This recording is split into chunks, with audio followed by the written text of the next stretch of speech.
Man, What's good with it? what's good with it?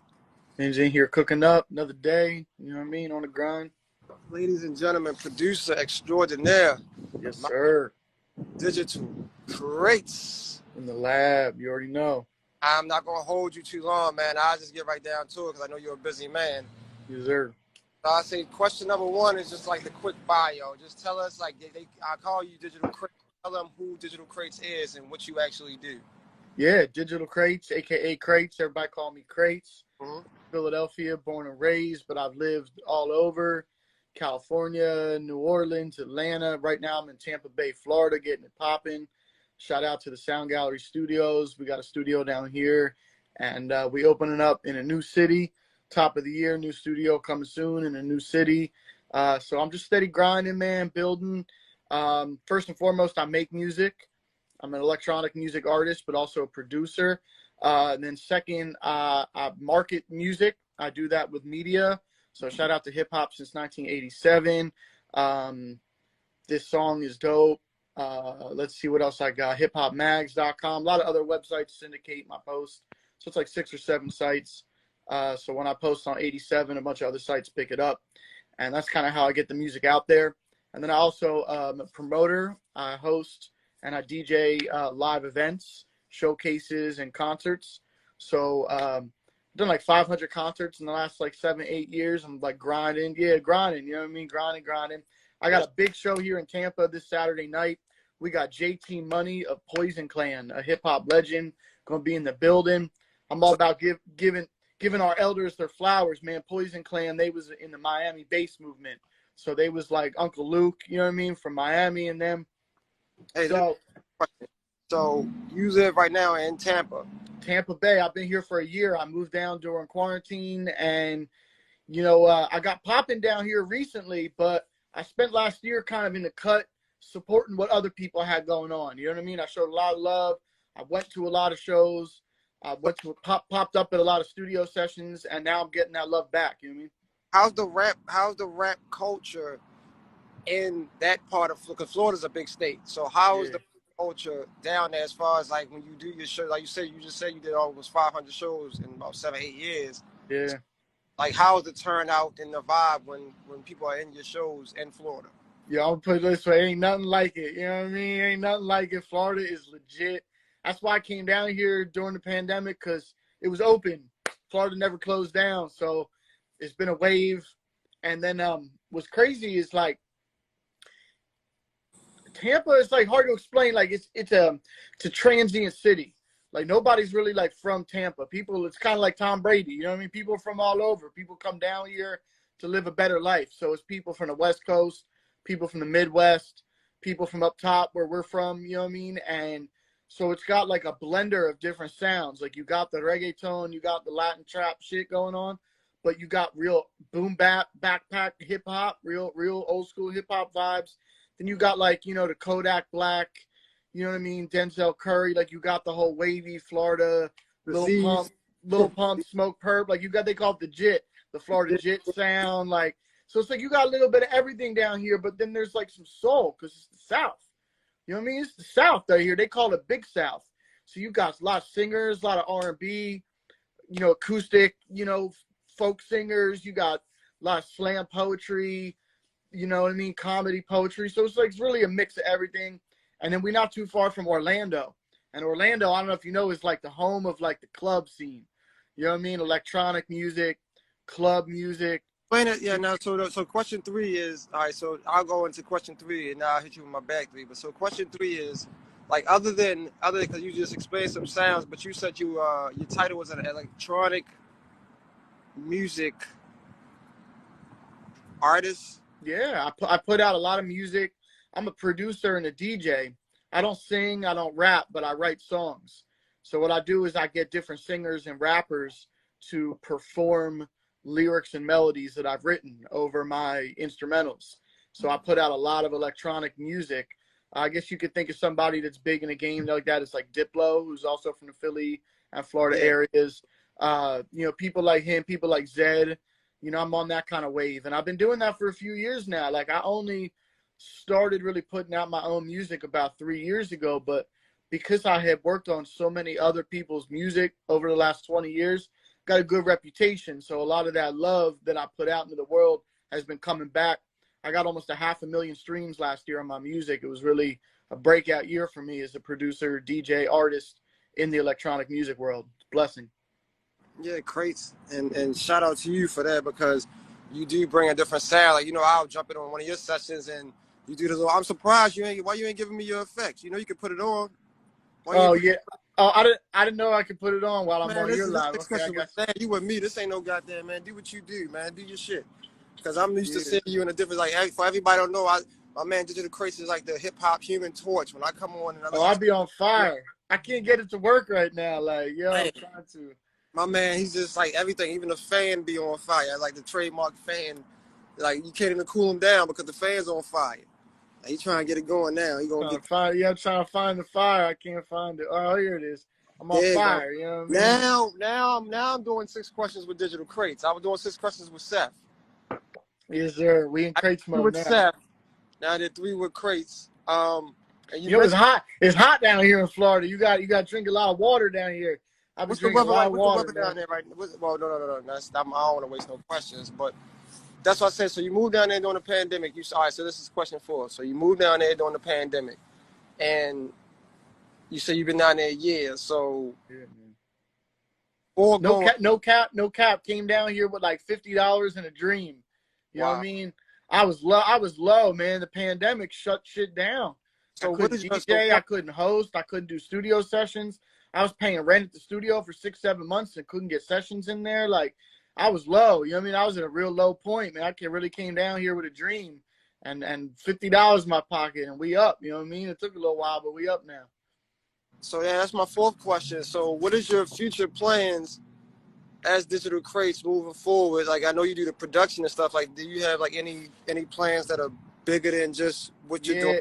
Yeah, I'm in the legacy building stage of my career. I've been doing this for a little over 20 years. I've been doing music full time, you know what I mean, 10 toes down for 20 years. And so I'm in like the legacy building of my career. I'm trying to get everything that's on my hard drive online. You know what I mean? All the music I've worked on that's been in the cut, get it online.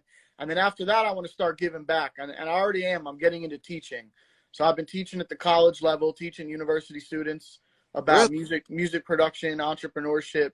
So my goal for this year, and it's coming soon because I've been working on it. I'm almost done.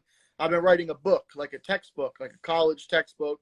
And I'm trying to get into being a professor at the college level and teach young people how to avoid the traps of the system and get it on your own. You know what I mean? Get it out the mud, but do it professionally. You know what I mean? Oh, wow, that's big shit. That is that, and to have actual literature that can be taught at a college level, Yep.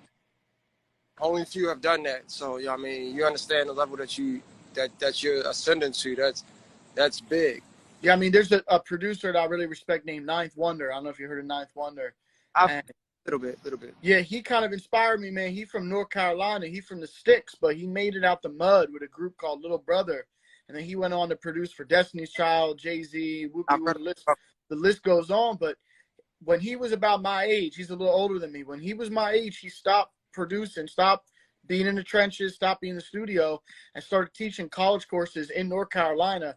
Now he's a professor at Harvard. You know what I'm saying? Like big dog shit. You know what I mean? So I'm trying to kind of start small, maybe somewhere down here in Florida, and hopefully over the next 5-10 years, give back with all my wisdom and my time and my energy to teach the youth how to get it for themselves. The game plan, good. Yep. So that's good because you went to the youth instead of I was kind of expecting like artists like, well, as far as like dealing. All right, so my 5th question is, because you sell beats, you make beats and you sell them. When dealing with the business side, what are some of the pitfalls, whether you're dealing with somebody local or somebody? Bro, it don't matter if they local or if it's a major label. A lot of people in this game is unprofessional. And so it's like I'm on go. I'm motivated, you know what I mean? And my hardest thing has been to motivate people that can't be motivated. Mm. I'm sure you know a lot of talented people that's lazy with it. You know what I mean? They got no grind, they got no work ethic.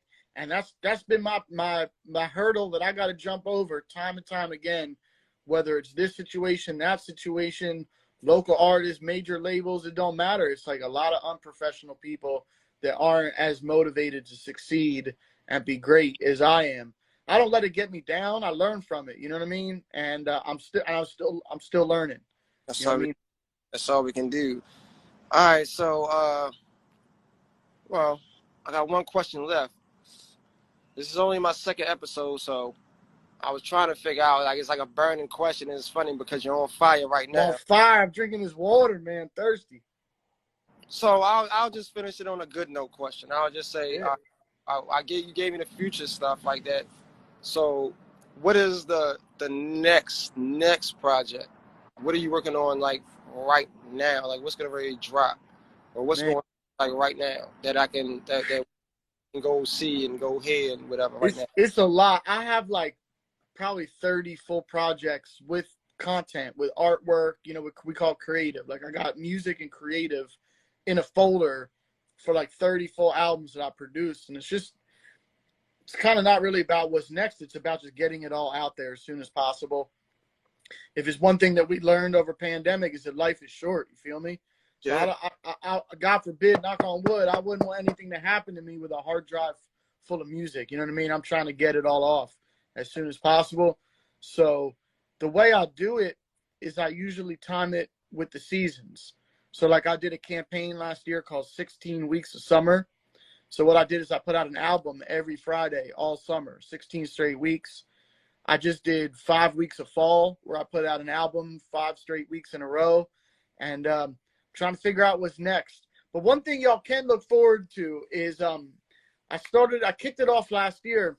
I did I guess you would call it like a teaching lesson every day during Black History Month. Every day last February, I made a short video talking about a famous musician or producer or personality that represents the culture. You know what I mean? Mm-hmm. So everything from Dr. Dre to Stevie Wonder, you know what I mean? Like to some of these newer people. So it's like, and then also in March, I did a Women's History Month. I talked about a famous woman in the music or entertainment business every day. So I want to kind of like jump back into that. So starting in February, every day I'm going to have a video talking about famous Black musicians and entertainers. Last year I focused a lot on music. So this year I want to kind of get more into entertainers, talk about actors, actresses, you know, more producers, more about engineers, behind the scenes people. And you'd be surprised, man, like how many people during those 2 months last year for Black History Month and for Women's History Month, how many people wrote me messages thanking me for that? Like, oh, I never knew about this person. Like, thank you for sharing this knowledge. So it's like, yeah, I've really fallen in love with that. So if there's one thing that people could really look forward to is those daily videos come in February and March for Black History Month and Women's History Month. It's important that we give these legends their flowers. You know what I'm saying? Absolutely. Life is so short. Think about it. Last couple of years, we lost so many of our legends. You know what I mean? And we ain't getting any younger. So it's like hip hop has been around for a while. The culture's been around for a while. We're going to keep losing these people. So that's the kind of, even if it's just a short video or like a tribute DJ set to JT Money, like I'm doing this weekend for the Poison Clan, it's like, want to make sure these people get their flowers while they can still smell them. You heard? That's what's up, and I guess that wraps up my 6 questions. But since I got you on here, I need to hear something. All right, what we doing? All right, we're gonna play something. Hold on. Oh, man, we're gonna play something because you know I keep it on me. You know what I mean? I keep it on me. Just the extras. Yo, shout out to my guy Rome, your favorite rapper. Yeah, my man. We was on a live a couple weeks ago, and he was like, "Yo, man, crates." He's like, "Yo, man, you just relentless with this shit. Every day, man, you relent." And I said, "Stop." I said, "I'm gonna make an album called Relentless. Like, just stop." And I hung up and I started making some music. So here's a song called "Get Like Me" off my new album Relentless that'll be out soon. Shout out to Rome.